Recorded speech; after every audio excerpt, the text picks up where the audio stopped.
Hi guys, so let us continue where we left off in the first video.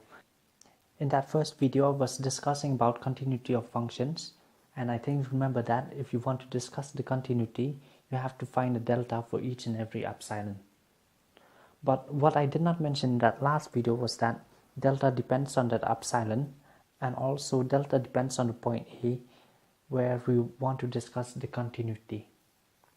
So in this video we will understand what that means, what delta depends on epsilon means, and what delta depends on the point means. And also we will take a look into another form of continuity, that is uniform continuity of a function. What I have here are epsilon delta strips, and I am going to use these throughout the video to help you understand better. Let me just highlight you of what we have over here.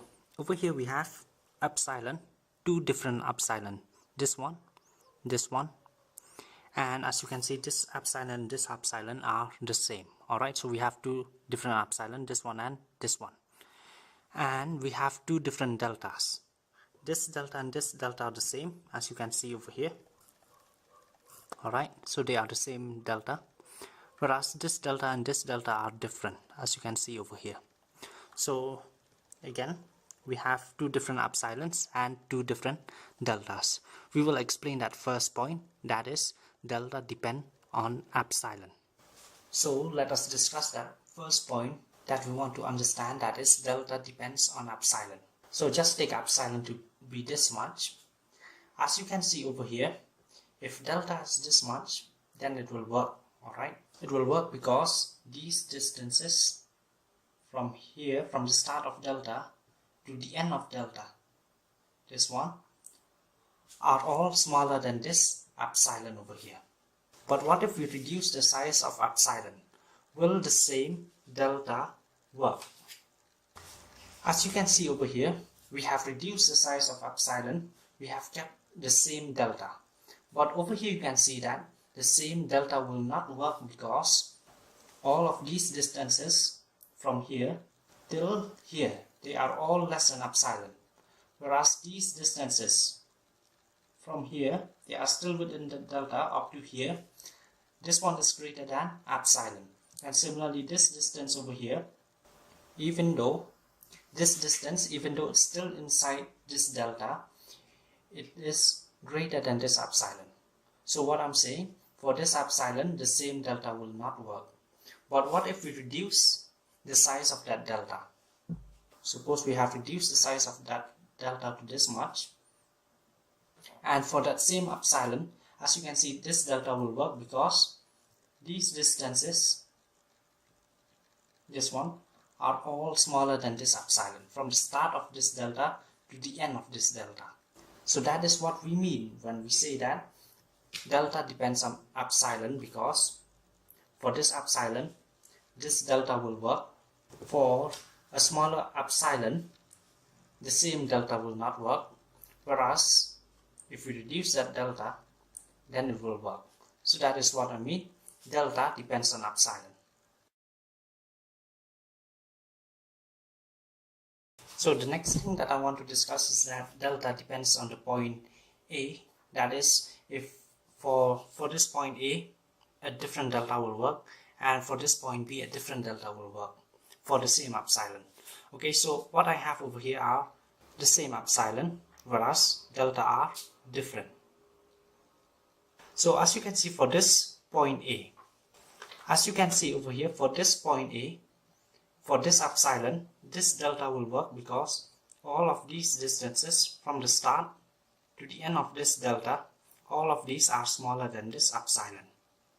Okay, whereas for this point B, even though it is the same epsilon, the same delta will not work because as you can see, these distances, they are still within that delta, but they are bigger than that epsilon. So for the same epsilon, this delta will work, whereas over here this delta will not work.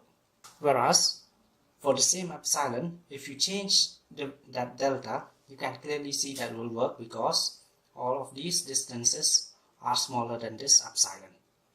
So that is what I mean when I say that delta depends on the point A, because for the same epsilon, the delta will work over here, the same delta may not work at this point B, whereas a different delta will work for this point B. So it is like for this point A, you are having one delta. For this point B, you are having another delta.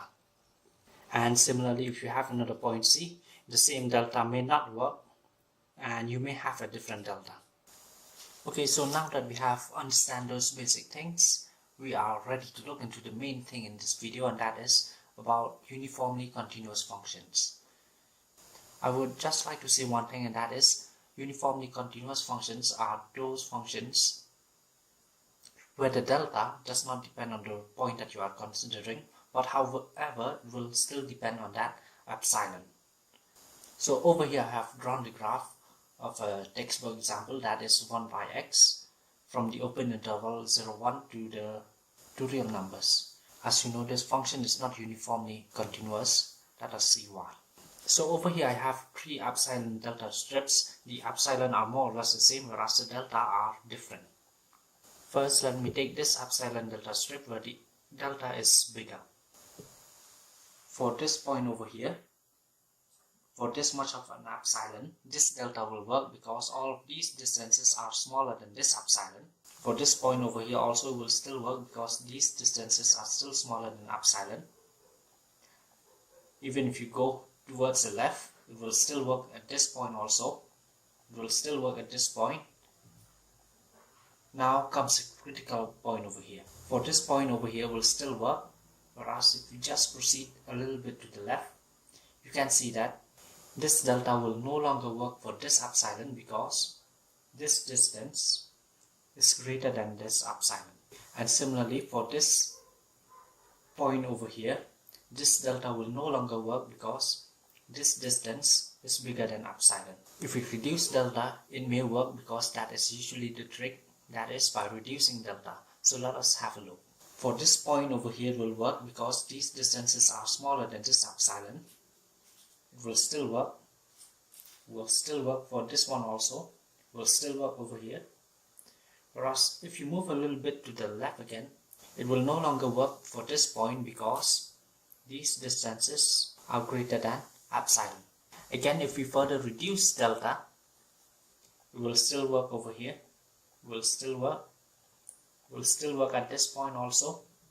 Whereas for this point over here will no longer work because these distances are greater than this epsilon. So what have we learned? For this much of an epsilon, these 3 delta that we considered will not work for each and every point over here. And also you can see that any delta smaller than this or greater than this will not work because as we approach the point 0, there will be distances which are greater than this epsilon. So when such a case arises that for some epsilon we cannot find a delta that will work for each and every point over here, then in such a case we will say that the function is not uniformly continuous. So that begs the question, what is a uniformly continuous function? I will just give a very easy example for this one.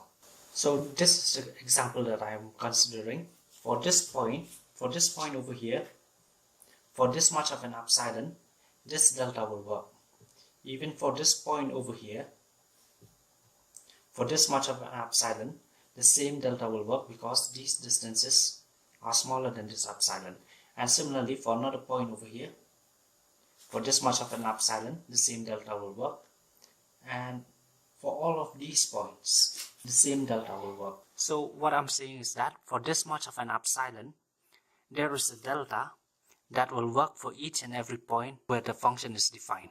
But also you can see that even if we reduce that epsilon, the same delta will work for each and every point. So what I'm saying is that for this much of an epsilon, this delta will work for each and every point. For this much of an epsilon, this delta will work for each and every point.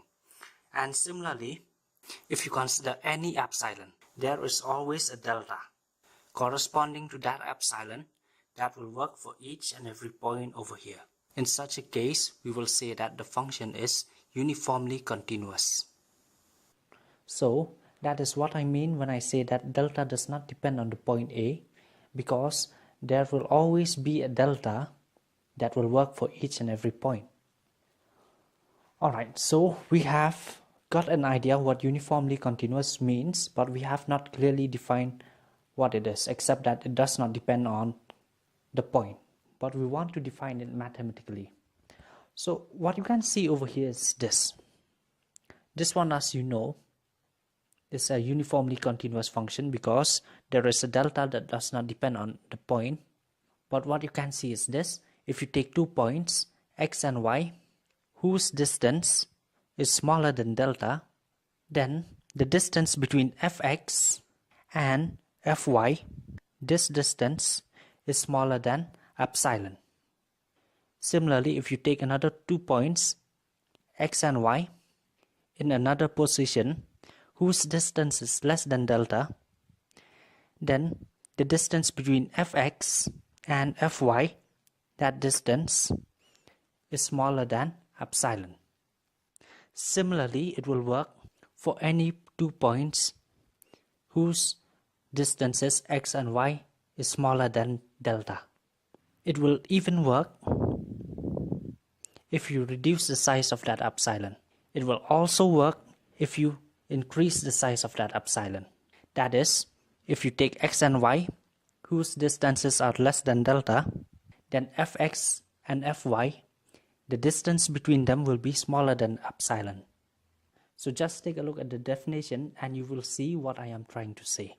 For a given epsilon greater than 0, there is a delta greater than 0, so that whenever the distance between any 2 points, x and y, is smaller than that delta, then the distance between fx and fy will be smaller than that epsilon.